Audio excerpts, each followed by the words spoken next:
The last thing I want to do when I got a lot of work to do is fuss with these emails from clients. Why did this system break? I get that this is hard for you, client, but just give me the stuff that I need to do my job so I can get this project out the door. When we spend 100% of our time doing the work, like in the meat and potatoes of getting the work product finished, it means what gets the attention is workflow. What gets the attention is the machine that gets work out the door, because that's what I spend my time on. And inevitably, what becomes the afterthought is the client experience, the thing that actually dictates their willingness to pay me, how they perceive the work that I do for them. And it is really, really hard to wear both hats, particularly when the tech we have is usually optimized to solve for one side or the other.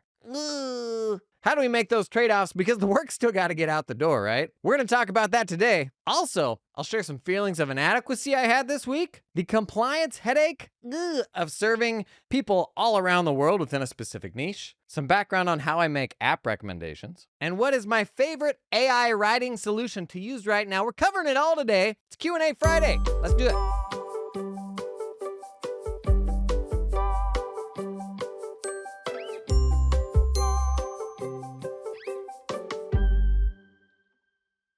Okay, in my evolution from being a intern in this industry to chief alpha firm owner, the big dog, I went from, 100% of your time being stuck into doing the work. Your job was just to ship that stuff as efficiently as you possibly can while getting as few review notes back as possible. And that was my entire universe. That was all I cared about. I was a junior, so I would have ideas. I would say, hey, maybe we should do this workflow thing over here or over there. This is something that could be improved. And the powers that be would be like, that's not your job. Play ya ding dong. Go just pump out more tax returns, get another month end closed, finished. And the reality is, even if you are not like a staff level person, when you're under the gun, like when you're up against capacity constraints, this is kind of almost the only thing that you care about. We may not even admit to that, but there are times when it's like, buddy, I got too much to lose by not getting this out the door, that anything else just feels like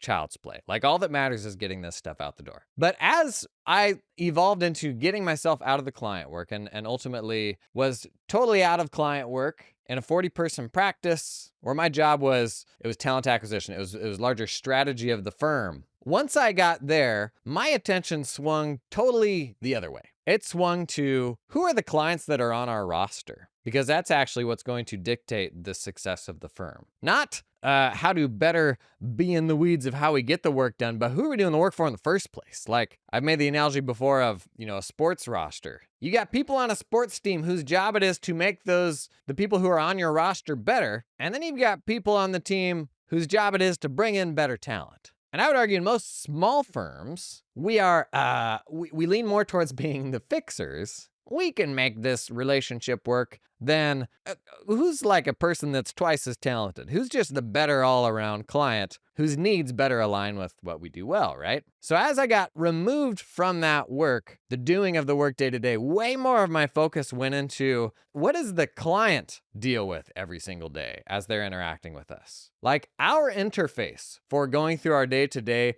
is the workflow tools that we use, right? How we get the work done. The client's interface, how they spend 100% of their time working with us, what does that look like? Because if we were in their shoes, if we were spending 100% of our time on the other side, I'd hazard a guess that side would get some more love than it does. And we can forget sometimes how actually that client side, that client experience is actually a huge driver of workflow. So very, very easy example. Let's say we're going to do a discovery meeting with a potential client. We can all agree that if we have a standardized way of saying, okay, you need to get me X, Y, and Z before we can do this discovery meeting, so that when I turn up to go through this file, I've got the prior tax, and I've got access to the accounting file, all the stuff that you need to do that work. That doesn't require human touch, gathering that stuff. I want something to go out to the client to say, you need to get me X, Y, Z, and you're going to be reminded of that until you get me those things so that I can do my work. That's not an opportunity to probably deliver a premium service. That is just give me this stuff because I need that stuff to do my job. And the interface we use for them to provide that information, like that is part of the user experience. It should be elegant, it should be professional, it should be secure, it should be all of those things, but it needs to be good enough for them to be able to do it successfully without getting frustrated, right? And then it's easier for me to do my job. Now, a really unfortunate thing with the state of software today, and I'm coming at this as a US person, some aspects of what we do here are unique, particularly around tax, but I suspect a degree of this applies everywhere. In a perfect world, our workflow tools, the tools that we do to actually get the work done, would do everything, would handle the entirety of that workflow process, from the way that work comes in to all the stuff that has to happen in the middle to the way the work goes out the door. But the reality is, when it comes to accounting, there's a ledger tool there. We're pumping it all into a ledger, and in most cases, we're not also using the ledger to request information. We're often not using that ledger to deliver the final result. Same goes for tax.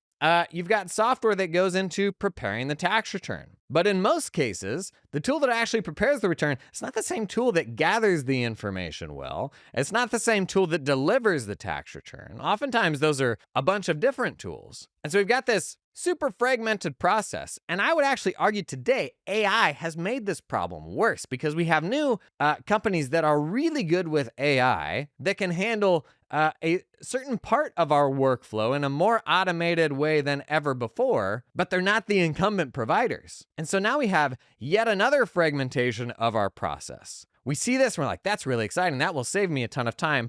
But we've added one more siloed tool because in most cases, the incumbent provider either won't do this at all or won't do as good of a job at it as an AI first company. And so we've made our own workflow even more fragmented. Never mind the fact that that makes the client experience even worse. So how do I pull all of that together into a unified client experience? And how much effort is worth putting into that? A lot of tools that I get excited about are tools that are like 100% geared around a super, super premium client experience. And this happens now with my content. And I'll let you in on a secret. It was the exact same way back when I was running my firm. When I was focused more on the client experience, I had to kind of wear that hat in my firm because the rest of the folks, by and large, were so focused on the workflow, on getting the work done. I would come in with an app that's like, oh my gosh, this is going to make our clients' lives so much easier. And the reaction from my team would be like, I would really rather not fuss with that because it doesn't impact how I get my work done.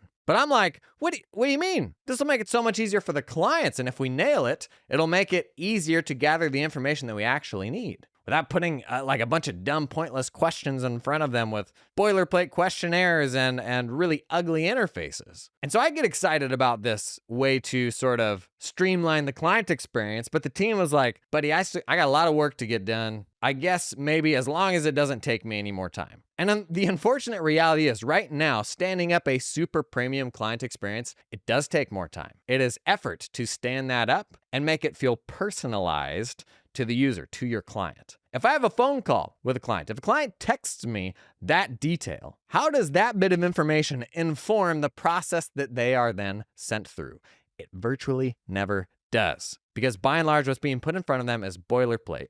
And the client experiences that are built into our workflow apps are super rudimentary. They don't enable this level of flexibility. So what is the solution? And you're like back to the age-old problem of, oh, well, the solution for all these fragmented things not being enough is one more piece of software, right? Like we just plug another one in. And that can be a trap. But right now we're in this really sticky spot, like as a profession, where you can invest completely in workflow tools. But if that's all you ever do, I would argue the client experience, it kind of sucks. And this is because, request systems and practice management systems are still, frankly, really bad, like very rudimentary, very basic for most systems. 3 years ago, they didn't even exist. But then we also have like an entire category of tools that is just, all it does is the client experience. And unfortunately, usually it's not going to play really nice with all of your workflow tools, like things aren't going to flow automatically from A to B. But the client experience, it's much better, it's much smoother. And if you are, if you're a small firm, or if the vast majority of your time goes into doing the work, it is virtually impossible to wear both hats. It just is. Your mind is consumed with the stuff that you've got to get out the door. And when I removed myself from client work, there were people within the firm who would be like, well, man, you're out of touch now. Like, you don't do the stuff that we do. You don't know what it's actually like. Never mind the fact that I'd just done it for 15 years. As soon as I stopped doing the client work, I was out of touch. Same thing, frankly, applies now when I produce content. You don't run a firm anymore, you're out of touch. I think all of us, whether it's the people doing the work, whether it's the client, whether it's you, the manager, we are all out of touch in different ways, I guess. And that diversity of perspective can be really limiting if it skews too far in any of those directions. So is the person that's removed from client work out of touch? Yeah, in some ways they are. But you know what it helps do? That role helps make really important strategic decisions to protect the business, where it may be much, much harder to do if you're the one with the relationship, right? Where you have the emotional connections that make that really hard or an unthinkable thing to do. You can't make emotional decisions that will drive the business into oblivion. But if someone else has some separation there, it's a little bit easier. If you don't have the bandwidth or the space to be removed from work and have some perspective and get an understanding of what clients think about the client experience, you're not gonna be able to do it well because you just don't have the bandwidth for it or the attention to help your clients feel heard and iterate on the process. Now, I think an important thing that's easy to miss here is the massive punch in the gut that is the fact that we pride ourselves in our technical work and how we get the work done. But unfortunately, when it comes to running an accounting firm, how the technical work gets done, by and large, is not what makes a firm successful. And that sucks. And it, frankly, can tick you off. There's going to be a lot of you that just like totally grinds your gears. It grinds mine because I'm still like at my core, I think a pretty vanilla accountant who's just about like, do the work, do it the right way, do the right thing by people. But the super unfortunate reality is what drives the success of an accounting firm is how you package what you do, how you frame your tax planning. Is it tax advisory where like you've found a type of client for whom you can save a pile of money so you can charge in a really premium way for that? Or are you still just kind of serving whoever gets referred to you or kind of whoever you've inherited? Are you leaning into investing in the perception of your expertise, whether it's real or not? Because unfortunately, when people don't understand what you do, they buy on the factors that they do understand, which is the client experience.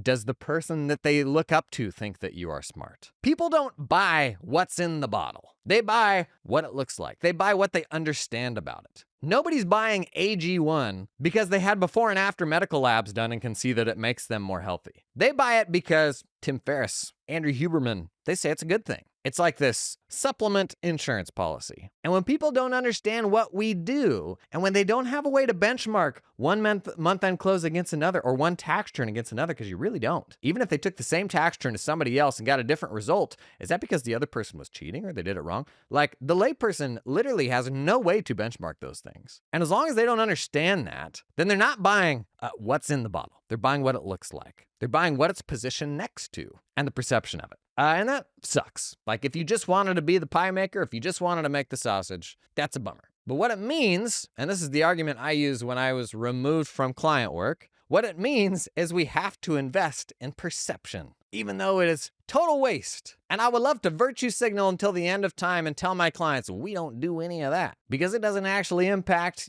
your bottom line, the quality of your work. But unfortunately for your clients, perception is reality. And I can see that in some of the tech that we talk about, some of the concepts. You'll show the same bit of tech to two different small accounting firm owners. And one person will say, this changed my life. The other person will say, this is pointless. My practice management system should do this. Or my tax software should do this. Unfortunately, it doesn't. So until we get there, what do we do? Oftentimes, I think it boils down to this extreme focus on workflow versus client experience. And I mean, there is no right or wrong answer here. It is just a really hard thing to balance. And if you are building out a firm that is going to have a diversity of perspectives, it ought to be somebody's job to be thinking about each of these sides and coming together to figure out that balance. And if there's a risk, me just hearing from me, it's probably that the last thing I was doing was not client work. I had the more the leadership perspective, like that end of the spectrum. So if I'm out of touch, it's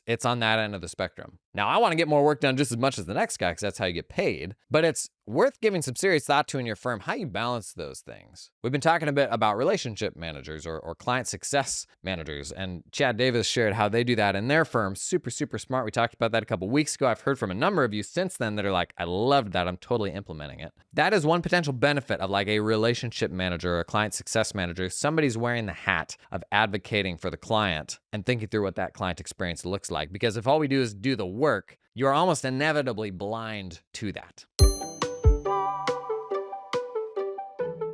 This episode is sponsored in part by Team Up. I have a story to tell you. It is the story of Laura. Laura was working with a BPO in India. Basically a group that hires all the staffing and the training and all that of the people, and you're more buying like the work product than you are working directly with the people. The problem was they were missing important deadlines. And annoyingly, they weren't able to take the work from beginning to end. They just weren't getting it done the way that they needed it. In frustration, they decided they needed to cut bait, find a new solution, and they heard about direct hiring in the Philippines. They were looking for client-facing staff with very strong English skills, and the Philippines seemed to be the perfect fit. Quote, we really needed to break that language barrier, and with the Philippines being more English-speaking, that just seemed to be a better fit for some of those client-facing roles that we wanted to fill. The firm started small, hiring just 3 teammates in the Philippines, and in a matter of months had hired 10 people across a range of roles, including bookkeeping, tax accountant, fiduciary tax preparer, business tax accountant, admin assistant. Laura said the candidates were actually more qualified than we were expecting. The process of interviewing and talking with the candidates is really no different than trying to hire onshore. Nothing to be afraid of or nervous about. I can tell you, when I built my offshore team, as I did, I built an offshore team in the Philippines for my accounting firm. The person who will edit this video literally is in the Philippines. Say hi, Derek. Hi, Derek. It's the same thing that led me to the Philippines. Really good English-speaking culture, but I too prefer direct hiring because I want to be in charge of the development, of the feedback. I want them to be just like everybody else on my team. If I'm hiring like a service to do month-end closes or something, I don't have that same level of control. What Laura did here, actually the same thing I did. If you're interested in exploring that, well, Team Up can find you some super talented peeps in the Philippines. To learn more, check out the link in the show notes. This episode is sponsored in part by LiveFlow. Hey, so I was recently at Xerocon in Nashville, and you know who else was there? LiveFlow, because they recently launched a Xero integration. It's a big deal. It means whatever your favorite spreadsheet app is, Excel, Google Sheets, wow, edgy. Whatever your favorite spreadsheet app, you can use LiveFlow to pull Xero reports into your spreadsheets. Pull them in one time, pull it like auto sync it on an ongoing basis. You got a little button now in your spreadsheet app that'll bridge any data from any old client, QuickBooks, or Xero file into your spreadsheet app of choice. Bunch of ways you can use this, from giving like fractional access to accounting data to stakeholders, like members of the team, the marketing lead, an investor, maybe even the business owner because you don't want them in the accounting file. Give them access to the spreadsheet instead of the accounting file. Could save you some headache. I also have a growing number of firms that use LiveFlow for month-end closes. Like they have this big old workbook template. They pull in a whole ton of reports from the accounting system with the click of one button. And then you got this giant workbook where you can manage the close. It's got all the actual ledger data, but in like a spreadsheet file, rather than running umpteen PDFs or something like that and having to figure out how to organize all that into your file storage system. And they also do consolidations. So you have to like roll up a bunch of that reporting every single month. I had a dental group I worked with that was 26 entities. We'd have to do this consolidation, and we would only do it once a quarter because it was so much freaking work. It was like a full day to do all that stuff. With LiveFlow, we could have mapped that and ran it pretty near instantly. We would have had to do some eliminations, but we would have taken an 8-hour thing to like maybe an hour tops. And the big news is recently, they just shipped that Xero integration. So whatever your ledger of choice, LiveFlow is going to work out for you. Check out the link down in the show notes. Was at Xerocon in Nashville recently, met a whole bunch of people, snuck into a party for Canadians. To all the folks that I met there, fantastic meeting you. Thank you for coming and introducing yourself. I know there are just as many people who were there who even saw me or came to my talk and did not introduce themselves. Look into my eyes. If you're on the podcast feed, listen into my ears. I know who you are. The next time we're in the same place, please introduce yourself. It's weird, especially like after the talk where you've got like a crowd of people like kind of hanging around chatting. Don't be afraid to join in the crowd, because just like the comment section, that crowd, it's a pretty cool crowd. Like, you'll probably make a friend there. So thanks to the folks that came out and hang, especially if you introduced yourself. My business, what I do, man, I sit in a room and I shoot stuff. 8 videos a week. I don't have anybody that helps me shoot things. It is me, just me, avoiding the pitter-pattering feet of a 3, 5, and a 7-year-old, and a wife that wants me to figure out why the propane regulator on the grill won't work. So when I get to go to like conferences and stuff like that and hang with y'all, it's so fun. It is so energizing. It puts like real identities and peoples and names to like metrics, like numbers, right? That is the downside of like the content stuff. Is it's actually pretty isolating, but very, very privileged problem to have. How about that Brandon Hall chat yesterday, huh? If you haven't listened to that yet, yesterday on the podcast feed, he had some hot takes, didn't he? Straight up no to value pricing. He said value pricing can't be learned. I don't think that's the case. It's just hard. Anybody can learn value pricing and get better at it. It's just a skill to develop. But I think I would basically be doing the same thing as he is. Like, figure out what the market will pay, build fixed pricing around that. He said you basically get to the price the market will pay and then just scale. I would say you need teams for both. Because there's tremendous value in finding a way for the market to pay 5% more, right? So like, who's investing in the perceived value of what we do? Kind of like what we were just talking about. Who's investing in the perceived value of what we do so that can keep going up? And who's investing in bringing it in and getting it done? But boy, what super sharp guy. Love Brandon Hall. Brandon Hall is one of the top 5 most important fresh thinkers we've had in this profession in the last decade. He absolutely is. He's talking about growth marketing, like so many themes, influencer type stuff. So many themes that are central to the way that the world works now. How do we all consume? But who's talking about the fact that like people learn on social media, people learn on YouTube, like it or not, that's how we learn these days. So how does that impact pricing models? How you build a firm? Can you build a firm around like an influencer? What about when AI continues to make information free and more accessible? When people are then buying on trust more than ever before? What about when we have half as many accountants? When the world gets smaller, like what does it look like to run a firm in kind of this new reality? Brandon's bringing a bunch of fresh new ideas in. Think about the number of new people, really fresh thinkers who have successfully built firms in the last decade. I would argue there aren't a huge number of them. And I don't agree with a ton of the stuff Brandon says, but I love that he's figuring it out and he's actually doing it and he's like being real and transparent. He's like, my perception of Brandon has always been like he is that fire breathing guy that just like wants to grow like heck. And there was a stage of my life where I was that way. And it sounds like even he's, as a product of having a family and stuff like that, is like changing a bit in that regard. But I love it, man. We need more people sharing their journey like that. It is so, so valuable. Think of I was thinking about this the other day. The resources people have at their exposure now to build new firms, if they're aware of what's happening online, to build new firms from scratch. So different than what anyone had access to 10 years ago, where it's like, you want to pay to go into a consulting group. Otherwise, all you got's like continuing education, right? Man, there's so many like awesome resources out there now to help folks. I just want to share a quick note. I saw myself in a video last week and I was looking rough. The lighting was not doing me any favors. I'd had a short night due to kids stuff. The t-shirt, also the shirt was not doing me any favors. It was like an exercise shirt. I saw someone else post something about this on Twitter recently where they saw pictures of themselves giving a talk at a conference and they're like, I realized after seeing those pictures, I need to make some changes. Gang, welcome to being human. You think any of us are immune from that? You know how expensive these cameras and these lights and how many years we've invested in getting all this stuff just right. And everybody looks up to me like, he's the video guy, he's got it nailed. He travels with hair and makeup. Man, we are all gonna have those days. And it is an important feedback loop. Like sometimes you do have to check yourself. Am I taking care of myself? I've invested more in like health and body stuff this year and it feels really, really good. In fact, I was hiking 2 days ago holding my 3-year-old and absolutely ate it. Foot slipped out, was not wearing the right shoes. It was the shoes' fault, to be clear. And I did this like figure 4 splits sort of scissor maneuver. And I was going down. And if you've ever gone down like holding a kid, that's a stressful moment because that could end up in like a body slam type of situation where it's not going to be great. But I tell you what, I went down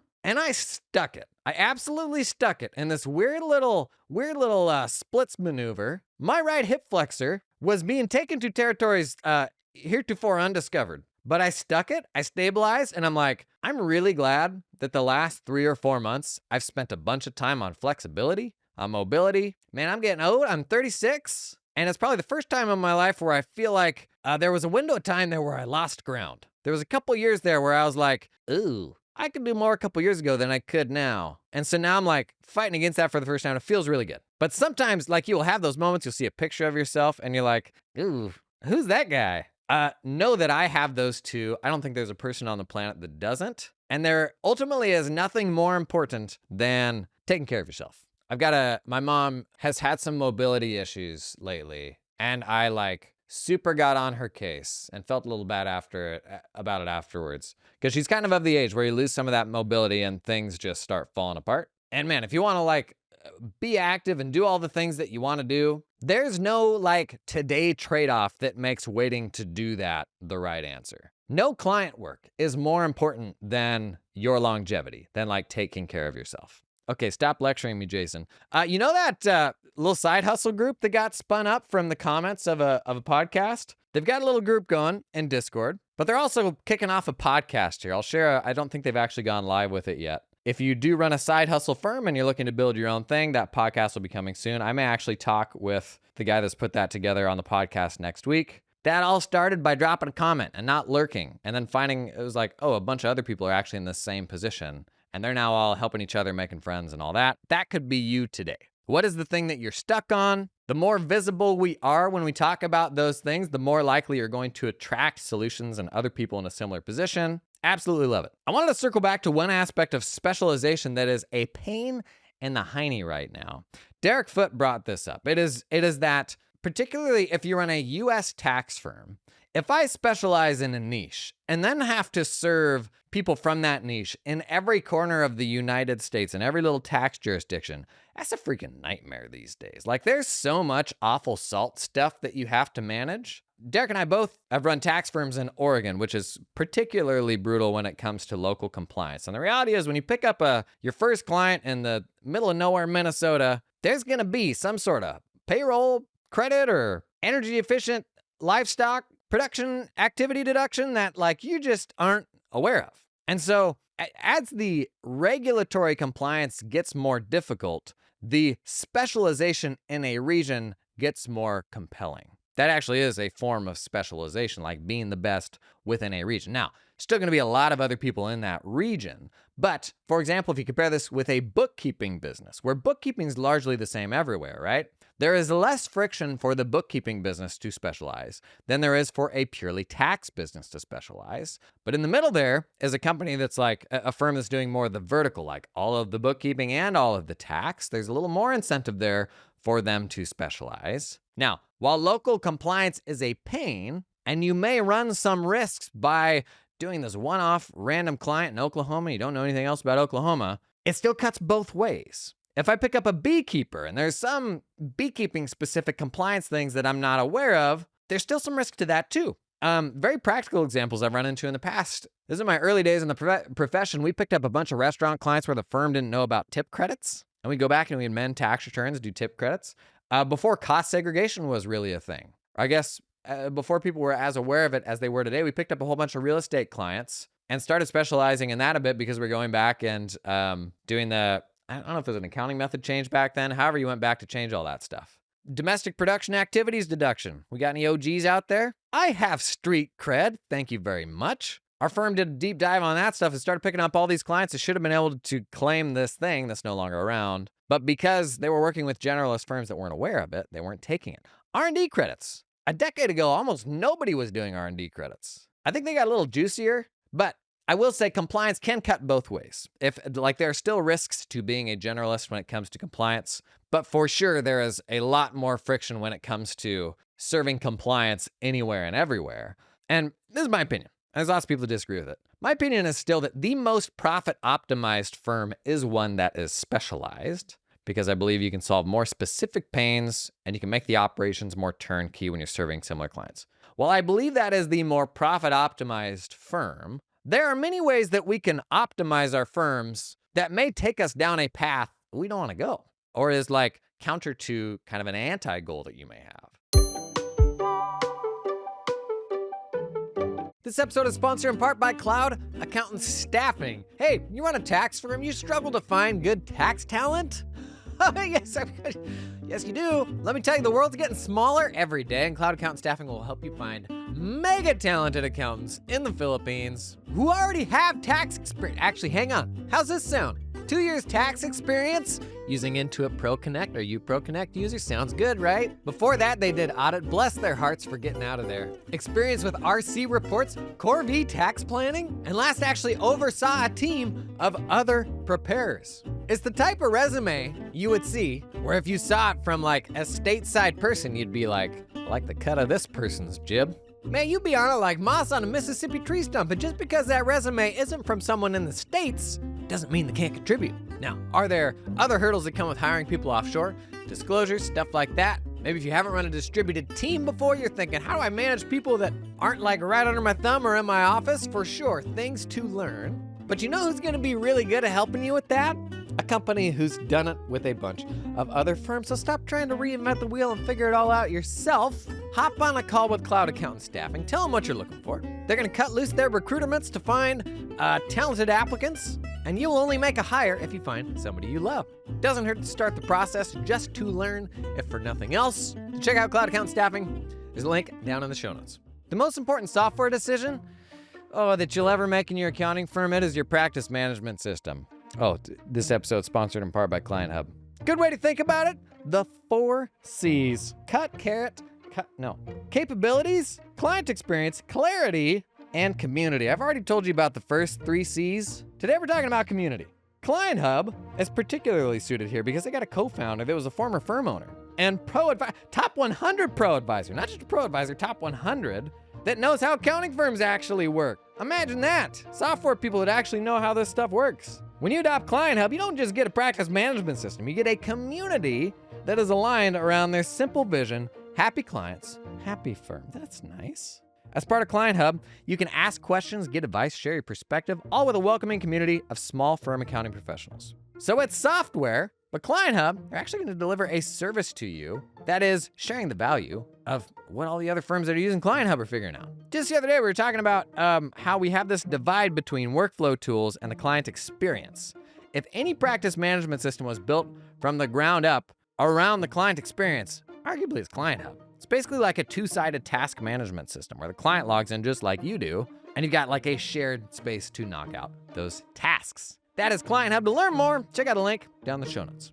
So there's also a bigger question of, we talked, especially early in the podcast, we talked about this more. Maybe we need to get back to it. This notion of enough and the hamster wheel and the moving target that is, there was a day when you would have just been shouting from the mountaintops if you could just go back and made what your W-2 was, the wages you made with your last employer. You'd be like, I would trade anything to do that.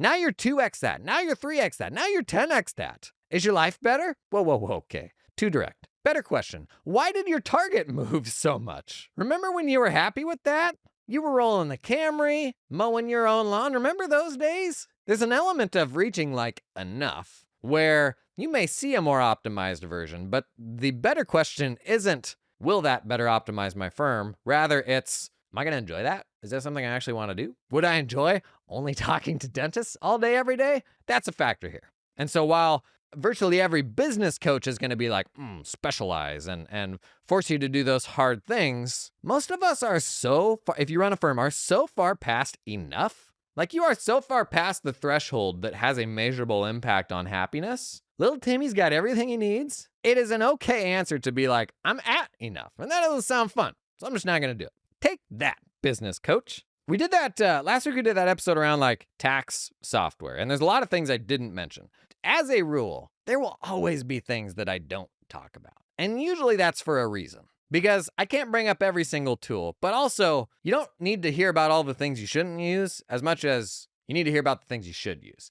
I would argue that I have talked with more accounting firms in North America than maybe anybody else in the last 3 years. That is, if being Internet Think Boy makes me out of touch, I would say the big advantage I have is I can spend all of my time talking to different firm owners and get perspective from a bunch of different firms. And the product of that is like what bubbles up is just learning what has worked and what hasn't worked for people.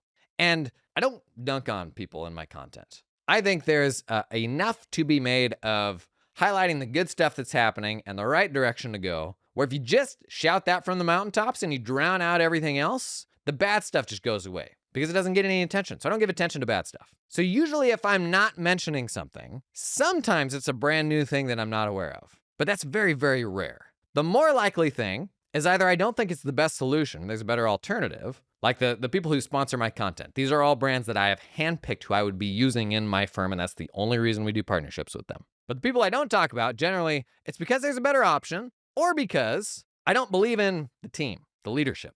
Now, I could go out and make an explicit list of things that I don't recommend.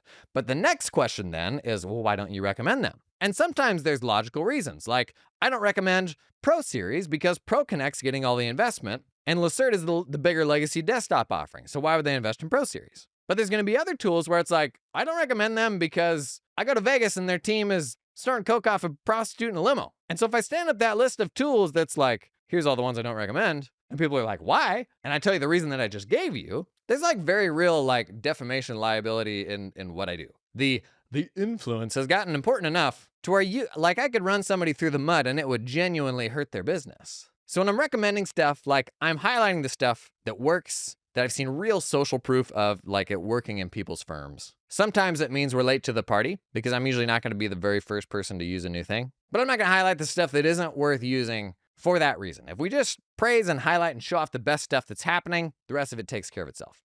Last, what is my favorite AI writing solution right now? It's funny, as you know, I'm a total AI geek. But as far as engagement goes, I think accountants are kind of over AI. Like AI content doesn't really get all that good of engagement. And oftentimes a lot of the engagement's actually coming from tech people and software people, not actual accountants. Accountants are like, show me how it's going to work in the context of what I already do. I'm interested in that. Otherwise, please. I'm kind of over it.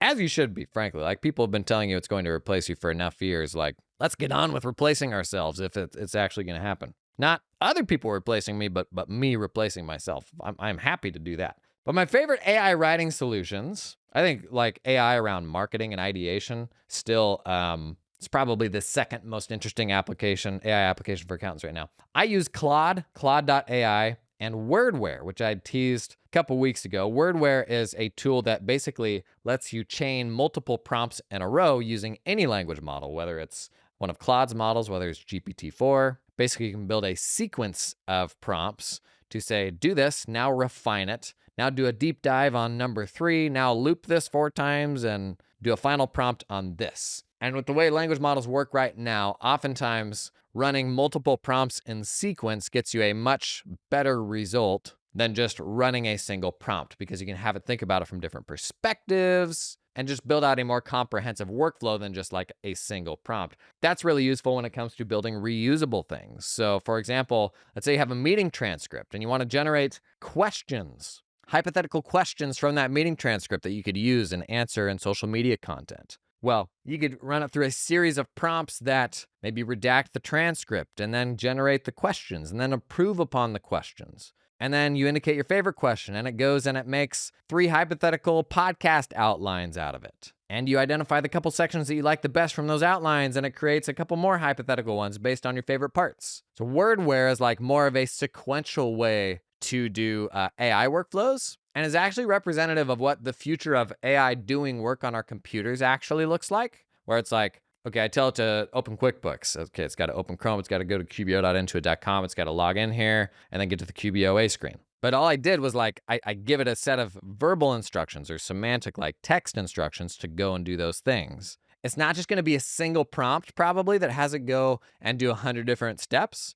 It's going to be like in paragraph form describing how you, like what your process is for matching transactions, just like we do with an SOP today. It's basically like giving an SOP to an AI. So today, Wordware is like a ChatGPT interface that lets you prompt it multiple times in sequence, and it will run those automatically in sequence. In the future, where AI has some RPA capabilities, that is, it can click on things on your screen, it can type things in with the keyboard, the way we use that will be similar, where you give it a series of instructions, just like the SOPs that you give to your team, and then the AI navigates problems, uses the software the same way that a human user does. Now, ultimately, the quality of like the output you get when it comes to AI writing will be a product of the quality of what you put into it. So are you giving it examples? Are you giving it super explicit, clear expectations of how to do it? Just like if I ask an intern to do a task, the more explicit I get, the more likely the output will align with what I want. The same goes for AI workflows, and it's a real skill that is worth developing and helping your team develop as well. Hey, thanks for the questions. Q&A Friday are my favorite day of the week. Keep those questions coming. Pop them in the comments. Disagree with me? Fight me? Share your story. Like, what is your experience? Because I only have my own. And the unfair thing that I get is to learn from all of y'all what's worked, what hasn't worked. And then I steal a bunch of those ideas and put them out into the world. That's it for this week. Thanks for coming and hanging, and I'll see you in the next one.